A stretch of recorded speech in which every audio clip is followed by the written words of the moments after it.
समोर येते धनंजय मुंडेंचा शिरूर कासार तालुक्यातला पिंपळनेरचा दौरा आता रद्द झालाय।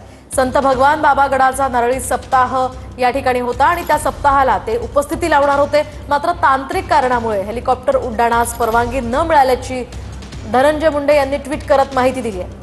त्यामुळे त्यांचा हा दौरा आता रद्द झाल्याचं कळतंय। खरं तर याच कार्यक्रमामध्ये सुरेश धस आणि धनंजय मुंडे एकत्र येणार होते अशी चर्चा होती, अशी माहिती मिळत होती। मात्र आता सुरेश धस हे आधीच या ठिकाणी नामदेव शास्त्रींचं दर्शन घेऊन परतलेत आणि दुसरीकडे धनंजय मुंडेंचा हा आजचा दौरा रद्द झालेला आहे। तर हेलिकॉप्टरचं उड्डाण न झाल्यामुळे हा दौरा रद्द झाल्याची त्यांनी माहिती दिली आहे। अधिकची माहिती जाणून घेऊयात ग्राफिक्सच्या माध्यमातून। नेमकं काय ट्विट मुंडेंनी केलंय तर मी पिंपळनेर येथील संत श्री भगवान बाबा यांच्या परंपरेतील नारळी सप्ताहामध्ये येण्यासाठी सकाळी 10 वाजल्यापासून मुंबई येथील पवनहंस विमानतळावर आहे।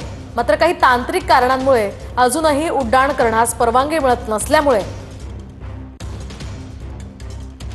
माझा आजचा पिंपळनेर दौरा हा जड अंतःकरणाने रद्द करावा लागतोय, असं ट्विट धनंजय मुंडेंनी केलंय। तर आध्यात्मिक कार्यक्रमाला आपल्यामुळे विलंब नको म्हणून या संदर्भात आदरणीय शास्त्री बाबांना कल्पना दिली आहे। श्री क्षेत्र भगवानगड डॉक्टर नामदेव महाराज शास्त्री पिंपळनेर वासियांची हृदयपूर्वक माफी मागतो, असंही मुंडे म्हणाले।